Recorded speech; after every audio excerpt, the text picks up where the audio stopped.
Welcome to Pirate Money Radio with your host, Kevin Freeman, helping you unpack the economic headlines and providing real money solutions.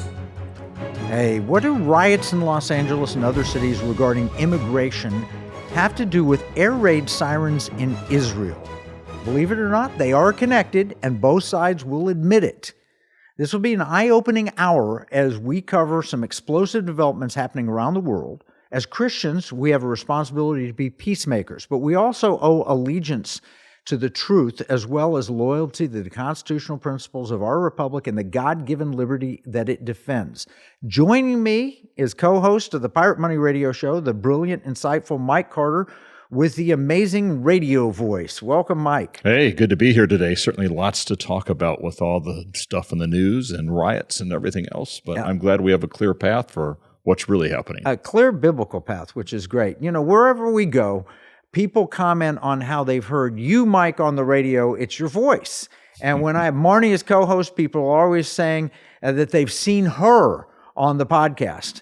I guess I'm not either the looks or the voice in this. I don't feel too sorry for you. You're the great hair and the brains. So good attributes to have. Wow. All right, we have a hard topic today. Because we see so much global unrest. The riots in LA and the whole No King demonstrations planned across the country starting June 14th. And I know this will air after that, but if you're a Christian believer and you're listening to this program, we have a king. We have a king. He's not political, but he's powerful. We call him King Jesus. He's the King of Kings. We understand there's a whole group that says we don't do kings. And I get the sentiment, and it's good marketing for them to say it, but it's truly disingenuous. Enforcing immigration laws that the people voted for and polling shows that they still want is not acting as a king. And of course, we don't have a king in America. They're really just set up to challenge President Trump, who is duly elected, will leave office at the end of his term. And these people are very well funded and organized. Mike, have you seen that map of the No Kings rallies? Yes. And it looks massive. I'm curious to see what kind of turnout they're going to have there, but we know it's organized, and the left is working very hard to create a narrative that is based on misinformation. Oh, yeah. Well, it looks like a color revolution. Now, I was around working in the intelligence community when the color revolutions hit in the Middle East. And, you know, they started as our food is down, there's this a small riot, and it developed into overthrowing governments. That's a Marxist revolution. And they're really literally attempting to remove President Trump, maybe overthrow our entire government and way of life. It reminds me of BLM. Well, you know, and it doesn't, if we go back to an episode we did, an economic war room, I think it was 2020, remember the Playing for Keeps? And they laid out specifically what they would do if Trump were to win the election back then. He didn't win it, but they had a very specific plan. Part of that was to build up on the racism. Part of that was to create chaos and get violent. And we're seeing all that come out to play now. It's almost like they rewrote the playbook a little bit. Let's tweak it here and there. And now how do we execute that? Yeah, and it's funded in part by some very nefarious elements.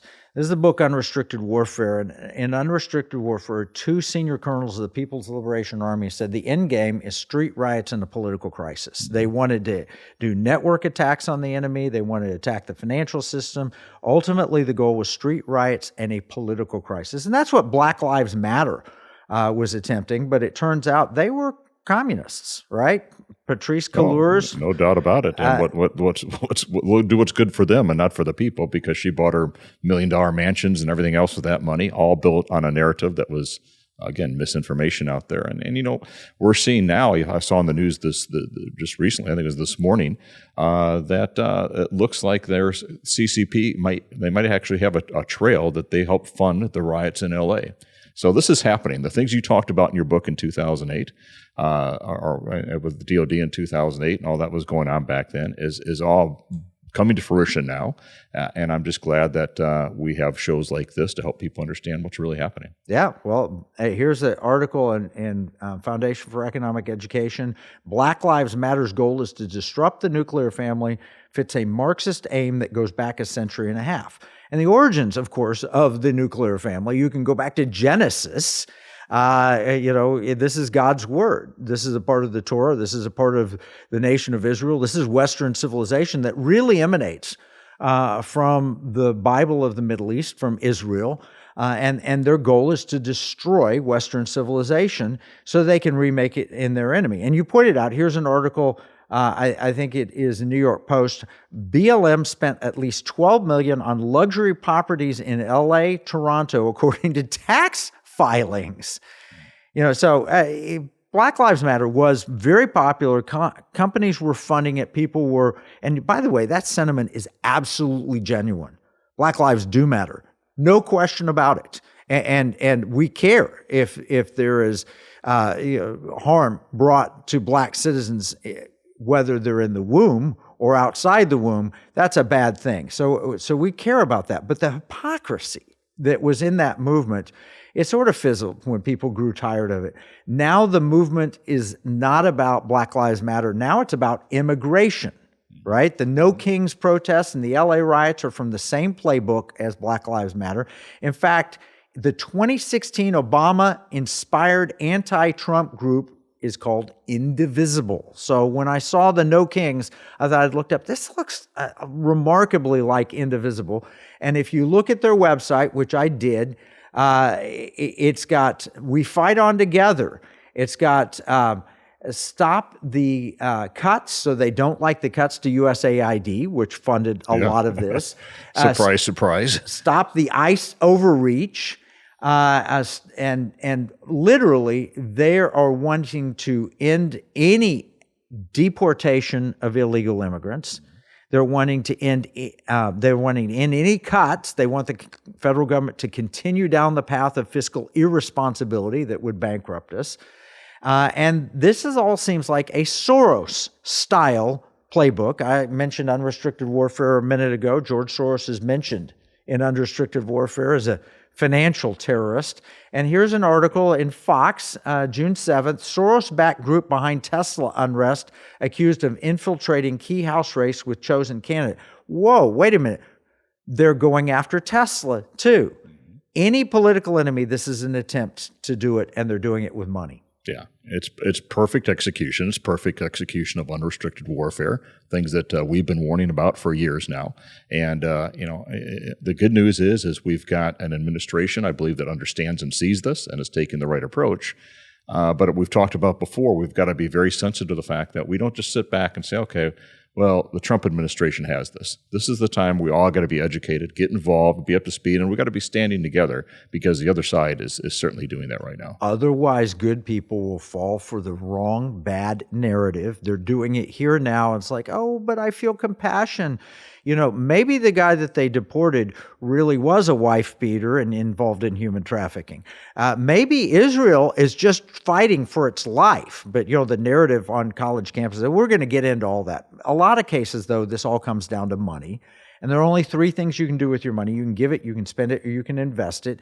Here at Pirate Money Radio, we work to explain solutions that support all three areas in a way that promotes liberty, security, and values. Patriot Mobile, a mobile phone company, supports the Pirate Money Radio program. Patriot Mobile uses U.S. carriers, including AT&T, Verizon, and T-Mobile, and operates on both Apple and Android phones. More information about the Economic War Room and Patriot Mobile is available at piratemoneyradio.com/AFR. That's piratemoneyradio.com/AFR. And Patriot Mobile has been really good at helping good causes. And on the other side, Indivisible, Black Lives Matter, you name the group, No Kings, they have been funding some bad stuff. Are the protesters being paid? That's a good question. There's some YouTube videos that suggest that they are, and groups like Crowds on Demand that have hired actors at $2,500 to $200 per person. I looked it up on Grok. They said it's not always true, but it's quite often true that there are paid protesters, whether for Tesla or No Kings and so forth. One thing is clear, the protests are all linked and almost exclusively anti-American or anti-West. Now, the question, are these groups also anti-Israel?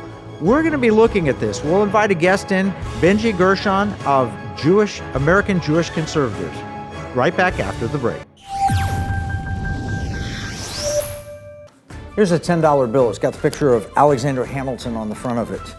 You know, it's kind of sad. When I was 10 years old, everything that I could buy for $1 now costs about $10. That's the cost of inflation. It's just paper. It's not backed by anything. You can't exchange it for gold and silver. You used to, but you can't do that anymore. And that's unfortunate. You know, pirates wouldn't accept this. Pirates, they wanted gold and silver. Patriots, the founders of this nation, also wanted gold and silver coin. In fact, they put a provision in the Constitution, 17 words, that said states could only make gold and silver coins tender within the states. That's why I wrote this new book, Pirate Money, Discovering the Founders' Hidden Plan for Economic Justice and Defeating the Great Reset. It will explain exactly the history of money and exactly why gold and silver coins can be made modern with new technology and a useful monetary system. PirateMoneyBook.com.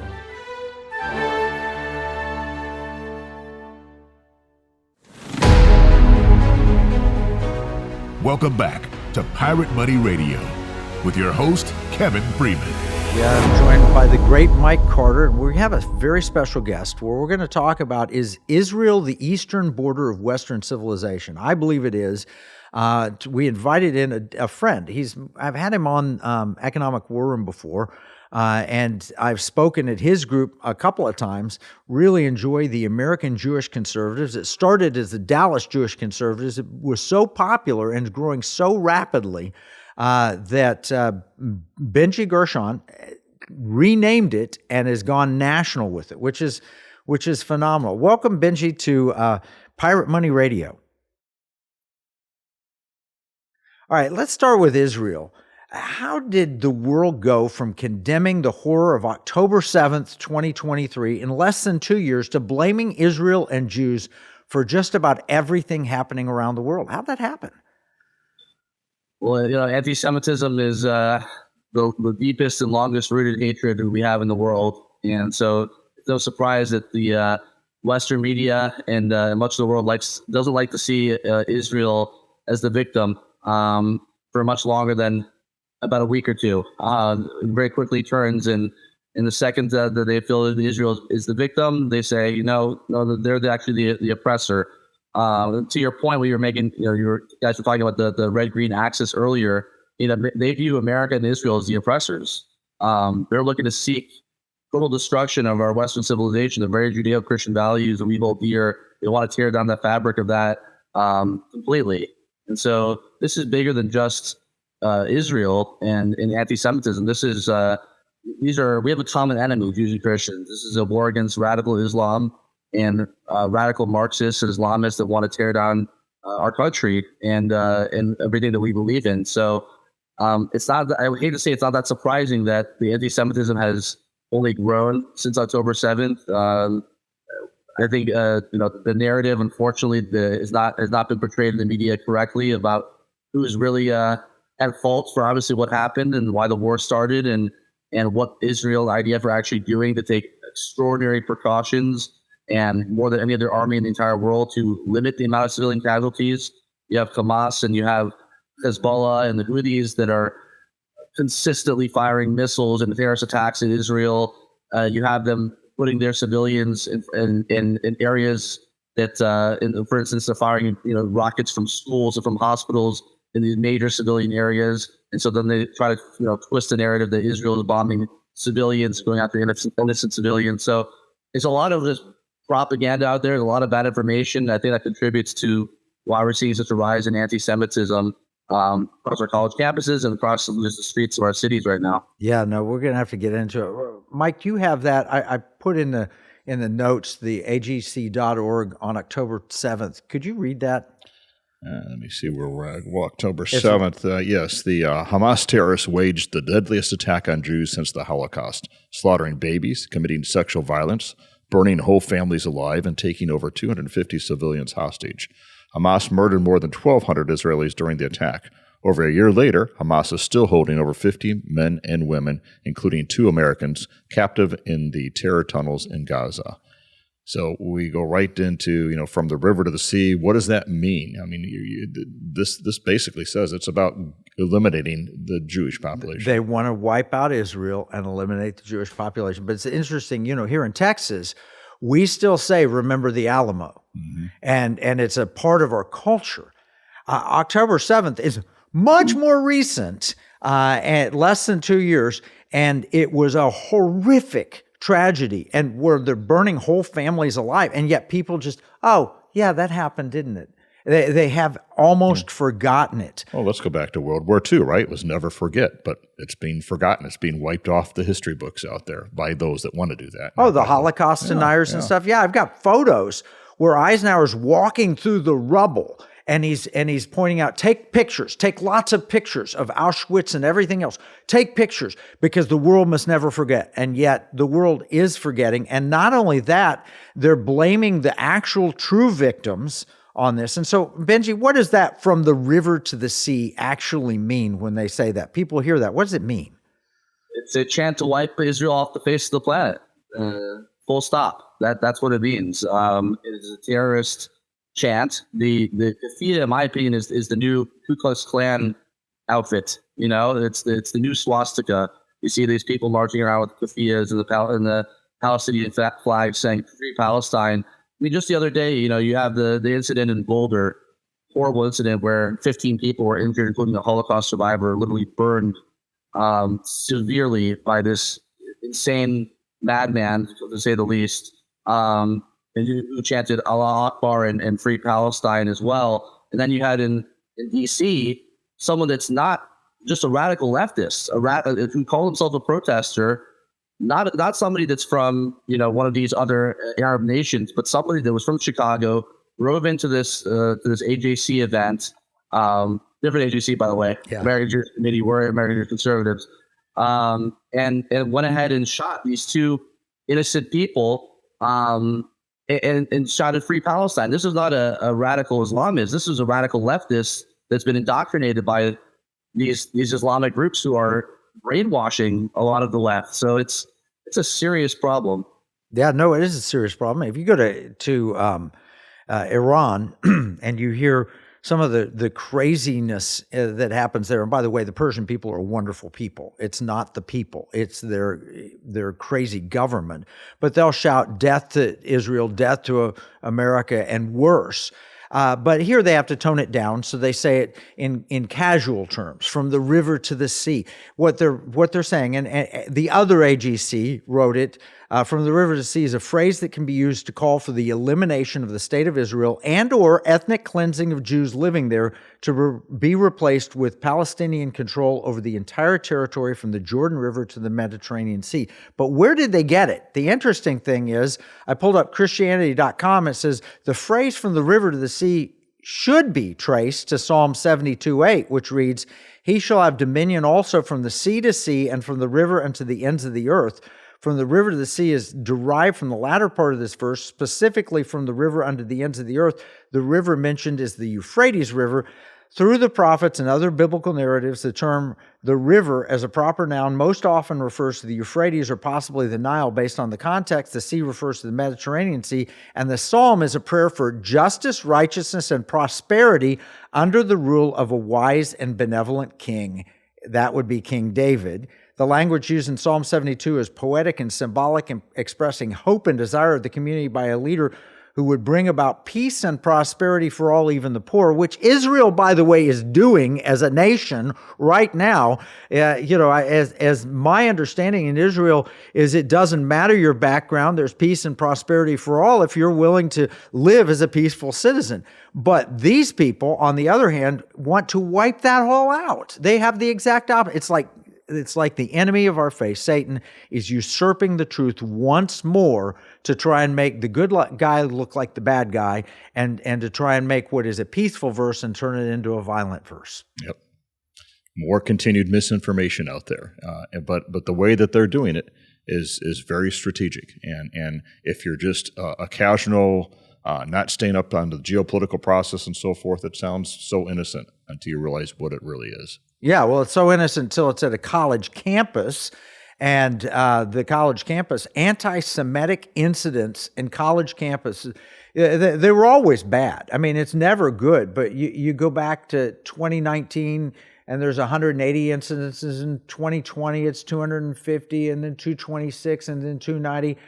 But you hit the 2023, 2024, and you're up to 1,800 incidents, and you get into the most recent count, 2,105 documented incidences on college campuses of anti-Semitism, where people are chanting, they're literally chasing people of Jewish descent into buildings, and they have to, with, unfortunately, either support from the administration of those colleges, college chancellors and presidents, or just turning a blind eye. Benji, comment. We're looking at the bar chart here. I mean, this is not organic growth. This is, okay, a little bit. We got leaders or operatives on campus, and you see it go from 290 to 1854. You see these huge jumps in colleges across the U.S. This is very strategic and evil. And it ramped up starting October 7th. It ramped up in response. In other words, I'm not going to take blame for this. You're at fault. What are your thoughts, Benji, on the college campuses? I mean, you've got probably a number of college students involved with American Jewish conservatives. Tell me what's your feeling. Sure. Shabbos Kestenbaum just spoke to our organization not too long ago, suing Harvard for the anti-Semitism that's been so blatant on campus. Take a look at Columbia, take a look at the University of California, take a look at MIT, Yale, Harvard, you name it. This is going on across the entire country. It's going on right here in North Texas. And more has to be done. I mean, this is intimidation, harassment, and actually physical violence against Jewish students. They're chanting, Intifada revolution from the river to the sea. They're impeding people's ability to get to classrooms and to feel safe on campus. So this goes well beyond free speech. These are essentially domestic terrorists, many of whom should just be deported the hell out of our country at this point. The administration needs to do even more. They've done a good job to a point, but I think there needs to be even more done. Lawsuits and legal action is one way we can fight back. I think alumni and donors need to honestly pull out their money from these institutions. Money talks. I mean, that's where these institutions are feeling the hurt on when it comes to being defunded by the administration, by donors. But we can do even more to strip federal funding from these anti-Semitic institutions. I think we need to deploy more law enforcement and have more people actually on campus as a presence to help deter some of this behavior, and hold administrators accountable. This is happening, like you mentioned, some of the teachers, the faculty are the ones that are propagating this disgusting ideology on campus, and it needs to be stopped. And I've seen it firsthand right here in North Texas, UTD, UNT, and it's out of control. And thankfully, we have a governor who's stepped up at times to help mitigate that. But we have to do even more. There's more that can be done from the government level to suppress what's going on campus. Yeah, and they're fighting back, though. President Trump has done a good job in pointing out Harvard and some of the schools that you've mentioned and saying, look, we're not going to give you federal funds if you're going to do this. And then they throw a fit as if they're the victim here in this. This is a terrible tragedy. Can you imagine if it were someone who's gay and they were being harassed like that on a college campus, the uproar in the media and the immediate, attack on that institution? I mean, they might not survive that, but here they're attacking American people of Jewish heritage, and they're going after them viciously. This is a frightening development that we're seeing in college campuses and we're seeing in society. All right, we're going to have more with Benji Gershon. We'll be talking about an Israel conference that got canceled in Texas right after this break. In uncertain times, finding stability in the economy can feel challenging. But what if you could navigate economic volatility while honoring your biblical values? At Timothy Plan, they believe this balance is possible. Timothy Plan filters its volatility-weighted ETFs and family of mutual funds through a biblical pro-life and pro-family lens, so you can see competitive returns and moral responsibility, helping you to weather the economic storms. With Timothy Plan, align your investments with your values while adapting to our ever-changing culture. Since 1994, Timothy Plan has been recognized leader in biblically responsible investing. Timothy Plan, your bridge between faith, finances, and the future. Visit timothyplan.com or call 1-800-TIM-PLAN or 1-800-846-7526. Investing includes risk, including possible loss of principal. Before investing, carefully consider a fund's investment objectives, risks, charges, and expenses contained in the prospectus available at timothyplan.com. Pirate Money Radio, helping you give, spend, and invest in ways that align with liberty, security, and values. Welcome back with your host, Kevin Freeman. Yeah, I'm joined by Mike Carter and the founder of American Jewish Conservative, Benji Gershon, is a dear friend. And I saw this headline in the New York Post. It was June 6th. It said, major pro-Israel conference in Texas canceled over threats from violent jihadists. Now, I mean, Texas is not one to back down from threats. What happened here, Benji? Wow. So American Jewish Conservatives was proud to be a strategic partner on this event with the Israel Guys and Hayavel, which I should mention are two great Christian Zionist organizations doing amazing work in Israel and also here in America. And they had to make a very difficult and tough decision to indefinitely postpone this event. I have some good news I'll say right off the top, which is that as of last night, they've actually gone ahead and set a timeline for August, still in the DFW area, to put on this conference, bigger, better, and stronger than ever before, because we're not going to let the terrorists win at the end of the day. They may have won a round or two and thrown a few punches, but we're going to make sure that we win the war at the end of the day. So I want to make sure that's set up front. But as far as what happened to the cancellation, which was really sad and infuriating, we were going to have the event at the Esports Arena in Arlington. It's a city-owned venue. The cost of the security to secure that venue, we were told by Arlington PD, would cost in excess of $500,000, which is obviously essentially saying we're not going to. It's impossible for you to secure your event. I mean, no organization is going to be able to afford such a thing, and it's just, in my opinion, a way of saying, listen, see you later. We're not going to cover this event. Now they may have thought others that kind of cost was actually needed, but from the experts I've spoken with, they don't think the number was that high. Needless to say, in 2025, apparently you need hundreds of thousands of dollars to secure a pro-Israel event with about 700 plus people that time, Jews and Christians who want to peacefully get together and express their views and opinions about Israel, which is a very sad commentary where we are right here in the United States. Needless to say, we decided to move from that venue and go to another venue, a private facility, church that initially a week and a half before the conference said, "We'd love to have you come in. We're ready to step up and help you guys." Unfortunately, the threats continue, both indirect and direct threats from the actual jihadi groups and Islamic American Islamists, I guess you would call them. Were levying threats not only at the venue itself, but the participants, the speakers, and the actual people that run the venue. And unfortunately, they just felt that the threat level was so high that they pulled out 4 days before the event. It was very unfortunate. At that point, we had people flying in from Israel. We had no time to reschedule it again. But again, I don't blame the venue. I really don't. I mean, we had the security at that point, about 60 plus officers ready to go. We had FBI involved, SWAT, EPS, you name it. We could have covered that event, but the threats were so intense that they said, "Listen, we can't do it, and we're gonna have to pull out."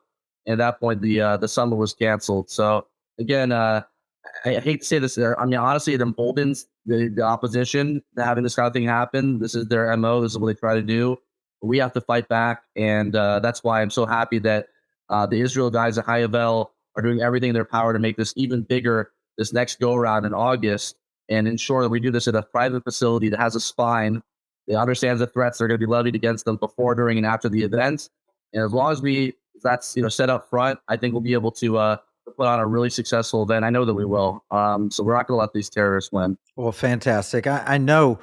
The secondary event didn't have enough time to prepare really for the level of threat that was raised. But what drives me nuts about this is you'll read occasionally, the 15-year-old girl in Europe was raped because she didn't have her hair covered or something. Like people, it's your fault for enticing us by holding this pro-Israel event. You enticed us, and we can't control us. I hope the FBI is on this like they were on the Catholic prayer warriors in front of an abortion clinic. I hope that they ramp it up like that, which of course that was a human tragedy that they would arrest a father in front of his kids because he prayed for the life of a baby at an abortion clinic. But if they will put that level of resource, focus, and attention on rooting out these jihadis, we need them out of this country. They need to be deported if they're here illegally, or if they're here legally. They don't need to stay here. And if they're American citizens, they need to go to jail for making threats like this. This is just horrible. Yeah, we want to have whoever's making threats, we want them to be really prosecuted to the fullest extent of the law, and they need to be out of our country if these are domestic terrorists. And also, we want Governor Abbott to be involved. I'd love for him to make a statement on what just occurred with the cancellation of the summit. We need the support of all government officials and DPS and even maybe DHS. But you can never be. Unfortunately, you can never be too sure about security these days, because the amount of threats that are being levied against us are just insane, and it's reached a level we haven't seen before. Since some of my friends from my organization recently said it's like we're living in Nazi Germany again, like 1939. The type of level of anti-Semitism, the type of level of threats that we're facing right now.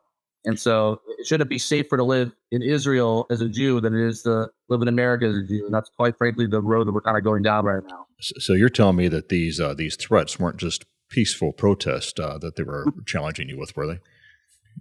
Yeah, they call everything peaceful protests when they're burning cars and they're sitting, throwing stones at police cars. But no, we were expecting a lot of protesters. We expect a lot of protesters potentially again when the summit gets relaunched in August. But we're going to be ready for it. We have to get out in front of it, like Kevin alluded to, a little bit better this time, earlier in advance. No matter how big the threat is, again, they may have won a round, but they're not going to win the propaganda war here. We can't let that happen. Yeah, and this is Texas, and we got to remember the Alamo. We got to remember that stuff. It wasn't that long ago, Kevin. We were at just a conservative event in California, and the threats of protesters at that event almost Steve caused Bannon the hotel. was speaking. I was speaking there. Yeah. So Steve Bannon, it was before he went to prison, but people were going nuts, and they showed up with strength. Karen Sigmund, who hosted that event, they showed up. We had a proper strength, and they kind of backed down and limped off. They did, and that was in California. So again, the importance of how we stand together and we get our voice heard together, and we keep pressure on leadership here within Texas government and officials and police, and we do believe in the free speech and being able to gather and meet, and everything that you're doing is peaceful. But what the radical left is doing is what we're seeing on TV this week and probably this weekend with these radical protests. That's the threat. It's the red-green axis, which is communist and radical Islam have come together. And, it's interesting. It reminds me of another story. I remember one Saturday, my friend Bob Fu was speaking at The Return in Washington, D.C., and he called me and said, "Kevin, can you help?" His family had been surrounded. He's a Chinese dissident. He was a pastor in China. His family was surrounded at their house, and they were chanting at their house, and it turned out they were Chinese Communist instigators, Chinese Communist Party instigators around his house.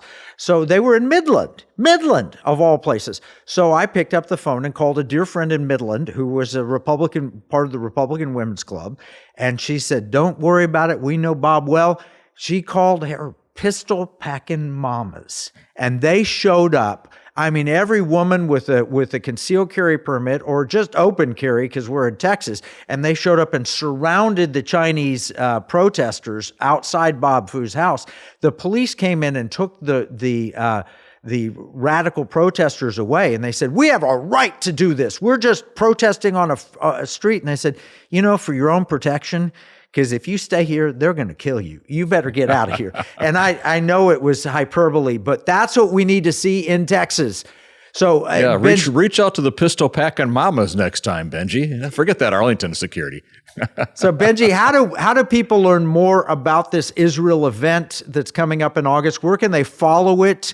I know there may be, how can they support it? What are the ways that people can learn more about this event that should be coming to Texas, happening in August, and has to happen so that we show the world that Texas does not back down, that America does not back down, that we do not allow anti-Semitism or anti-Israel behavior here. It is not U.S. national policy, and in fact, we stand against it. How can people learn more?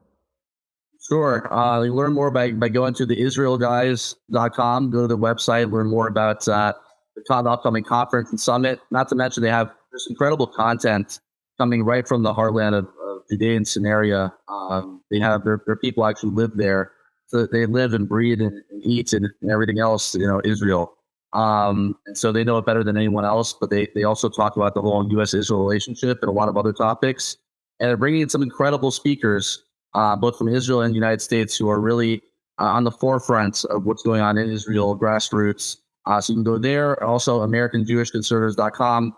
As I mentioned, we're going to be a partner on it. We'll have a space promoting our organization there as a pro-Israel organization. AmericanJewishConservatives.com to learn more about the summit and all of our other upcoming events as well. Yeah, I've got friends that live in Israel. They moved there in their 90s.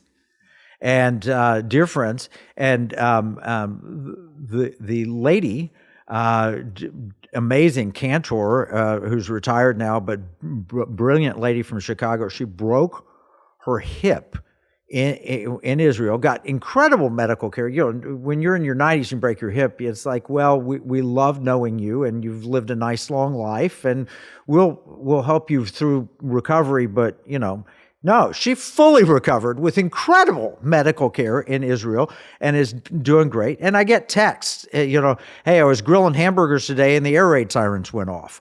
Or we have a new baby at the hospital and the air raid sirens went off. I mean, Israel is under attack all the time. And America, this is the eastern edge of Western civilization. So I'm going to go on a little rant here.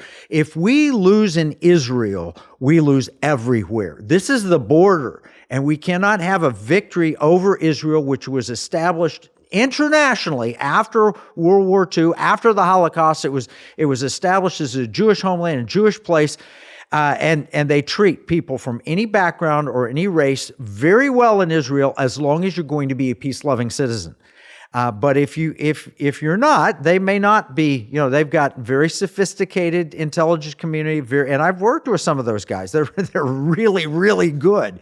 But we have to win Israel. Israel has got to maintain its position because it is our border of Western civilization. If we lose Israel, we're in a massive, massive war at that point. Absolutely, and I think again, this comes back to how do we stand together, how do we support each other, and make a difference out there. Israel does a great job of being peaceful in everything that they do out there. Christians and Jews working together. Israel is an important ally of America, the most important in the Middle East. We're talking with Benji Gershon. We'll talk about his group, American Jewish Conservatives, right after this break. Throughout history, the spirit of patriotism has prevailed. The battles may have changed, but the values remain the same. Today, in 2024, we find ourselves at a pivotal moment where the call for unity, freedom, and a better future echoes louder than ever. For more than 10 years, Patriot Mobile has been committed to supporting the values that make our nation great. With affordable plans and reliable nationwide coverage, Patriot Mobile is not just a wireless service. It's a call to action for those who believe in the American dream. Because this year is not just any year, it's the most important year since our nation's founding. Choose a wireless carrier that shares your values. Choose Patriot Mobile.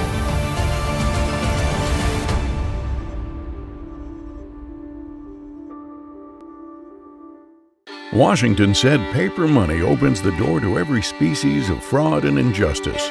Jefferson said paper is poverty. Hamilton said to emit an unfunded paper as the sign of value ought not to continue a formal part of the Constitution. The founders hated paper money, so they put a pirate money clause in the Constitution for our state to use. Learn more at transactionalgold.com. Pirate Money Radio, helping you give, spend, and invest in ways that align with liberty, security, and values. Welcome back with your host, Kevin Freeman. Yeah, I'm joined by the great Mike Carter and Benji Gershon from American Jewish Conservatives, which is an interesting thing because historically, as you grew up, the Jewish population in America has been classically liberal, on the liberal side. Certainly some are on the very far progressive side.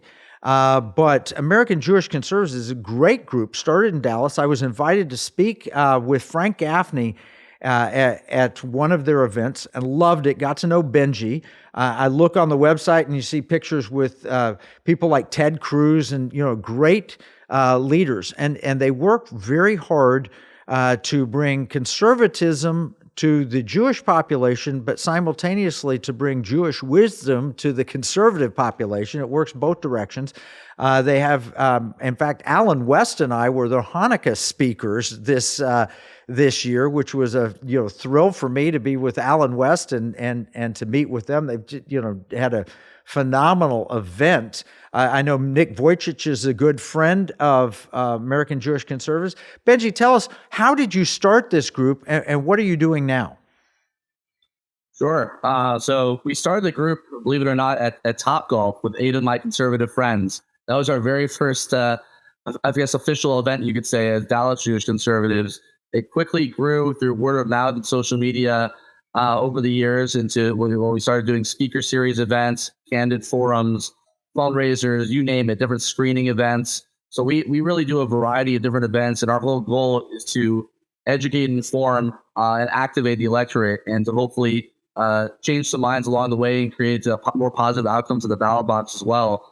But we're catering both the Jewish conservatives and also our Christian allies. And that's very important that the Jews and Christians are united now more than ever before. As I alluded to earlier, right now especially, we have a common enemy. We're in the battle between good versus evil. And so I embrace our Christian friends, our Christian allies who come to our events and who make our events even better than they would have otherwise been. It's just a great organization that is like-minded people that are pro-God, pro-America, pro-Constitution, pro-Israel, of course. And it works out really well. I think our demographics primarily 35 to 65. Trying to get some younger people into the fold as well here the coming year. And our goal is to expand what we've really done a great job of solidifying in the DFW area. We want to do that. We want to replicate that across the country, cities across the nation. And so we think we have a really amazing opportunity right now under President Trump to do that. And so that's my main goal going forward, is to just keep educating, keep informing our members and our guests, and hopefully take this nationally across the board. Well, you are taking it nationally, and it's so important. I spoke to a group on national security issues in New York City, and it was a Jewish group, and it was filled with very people who were very dedicated in their faith and their family and their life, just tremendous, wonderful people, the kind of people that you really respect and want to spend some time with, and yet they were culturally progressive. Meaning I've always voted Democrat, I always will vote Democrat, I always support the most progressive, and they thought they were doing it as an extension of their faith, and yet they were being, at the same time, played for fools. And they would say things, and this, prior to 9/11, they would say, I don't know why those people in Israel need to stay there. Jews ought to just move to New York, right? And then 9/11 happens, and then there's an attack on the World Trade Center, and it's like, so is New York really the safest place? Well, then they would say, well, I run into some progressive friends who are Jewish, and they'd say, all right, don't live in New York, move to Dallas, right? And then we see what's happening in Dallas. Now, if we don't spread Jewish conservatism across this country, and I'm talking about nothing other than supporting Western civilization. I'm talking about Winston Churchill style Western, we're going to stand up for liberty, security, and values. If we don't spread that in the Jewish community, we'll find out that there really is this attempt to wipe Jewish people off the planet. And that's That's what we're facing. And Christians next. I mean, we've had Ken Abramowitz on the show as well, saying, hey, it starts maybe with the Jewish, but that's just the beginning. And they're coming after the rest of us. The phrase is first the Saturday people, and then we come after the Sunday people. And that's what Ken Abramowitz shared. That is why we have to work with groups like American Jewish Conservatives. All right, so part of this is we believe in family, right? We believe in the Bible. We believe the Bible is true. Why do people hate Israel? Why do they hate Jewish people? Why do they hate next Christians? Why? It's because we believe in family. We believe that the Bible is true. The rebirth of Israel, I got this from a rabbi. He said the fact that Israel is reborn proves that the Bible is true. God made a promise. God kept his promise. Well, if you're a Marxist, you don't believe there is a God or government's the only God, so you hate that, right? Or if that Marxist wants control, you want to break apart the families because you want people to be trusting you or the government to take care of you. Who else did that? Adolf Hitler with the Hitler Youth. This is where it's all tied to. It's tied to this extreme dictatorial, sounds nice at the beginning and turns out lousy at the ending, Marxism, communism, Nazism, and all that. Marxism has historically funded radical Islam. You had it with the KGB. You have it now with the Chinese Communist Party. If you read Unrestricted Warfare, you get the playbook. This is called the red-green axis. Benji, you confront that with education. Tell us some of the speakers you've had at American Jewish Conservatives. Well, so many. We had Lara Trump, we had Steve Bannon, Caroline Glick, Dennis Prager. There's so many different people I can name. We've had the honor of having so many different congressmen and women, Senator Cruz and Beth Van Dyne and Tom Homan. We've been blessed. We've been blessed to have incredible speakers who understand the significance of what we're building and the importance of Jews and Christians coming together, united now more than ever before, and to understand that our Judeo-Christian values and principles are fundamental to who we are. And I think people understand the value that we've brought over the years, combining what we do really is combining education with a little bit of entertainment. You know, you can't get people in a library with some cheesy crackers and expect them to retain any information. It's not gonna excite people. You gotta make things interesting, exciting. You gotta bring in speakers that are dynamic and not even necessarily on the circuit. Maybe people that would be considered not necessarily even an A-list speaker, but people that are really into when it comes to their craft, or really when it comes to the topic that they know about, and inform people on these critical issues that are facing our country. And we cover everything from local, state to federal level issues, and of course Israel. We've done since October 7th, just on Israel alone, marches, rallies, including one of the biggest rallies after October 7th with about 1,000 people in Irving. And we've done pro-Israel fundraisers for the IDF and lone soldiers. So we're trying to do our part here to help our brothers and sisters in the Holy Land, and obviously to better the lives of our fellow conservatives here in America through the litany of issues we have to cover with here. But Benji, I know you're American Jewish conservatives, but as I look at the media, it seems like more and more of the Jewish people are kind of waking up to the reality of what's happening here on the really progressive left side. Are you seeing, just give us an update, are you seeing more and more people that are maybe more progressive on the Jewish side saying, hey, help me understand what's going on here, Benji? Or is your group having an impact there in terms of bringing more people into the market here? I think so, and I like to think that it's a greater number of my Jewish friends who are still on the progressive left that are starting to make that migration over to at least the center or center right. When you take a look at the anti-Semitism legislation that was just before in the House and Senate, you saw over 100 Democrats vote against it. This is after the Boulder attack. This is after the attack in D.C. Over 100 Democrats voting against that legislation. What does that tell you?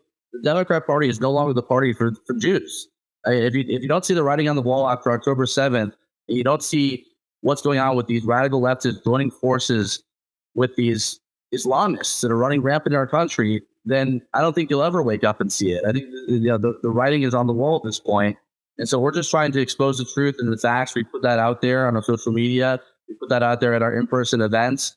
I definitely think people have woken up, especially by attending our events in person. I know we've had some liberals come to our stuff and say, it makes sense what you guys are saying. I agree a lot more with that. So I think the more people are willing to have the conversations, be open to alternative opinions, just like I was before. I wasn't always a conservative. I started listening to Ben Shapiro, Mark Levin, and Dennis Prager years ago, and that's what kind of the light bulb went off in my head. So there is hope. I will say we still have a long way to go, but when you see the Democrats are making it pretty easy for Jews to wake up and see what's going on, in my opinion, right now.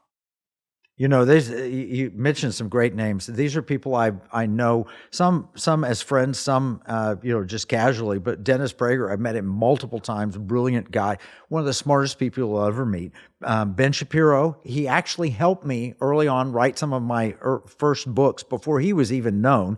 Ken Abramowitz, you brought up, we've had on the Economic War Room program. Karen Sigeman, I mentioned before. Mark Levin, who's also on Blaze. We've got a Blaze TV show. In fact, our first episodes were aired on CRTV, which was Mark Levin's network. So some of the smartest people I know are American, they're Jewish, and they're conservative, which is great. And that's what you represent. Where can people learn more about American Jewish conservatives? Thank you, Kevin. You can go to AmericanJewishConservatives.com, AmericanJewishConservatives.com. All of our events are on there, our programs, our initiatives. You can sign up to subscribe to our email list. You can also become a member or partner today. We have a founding member and partner pricing right now.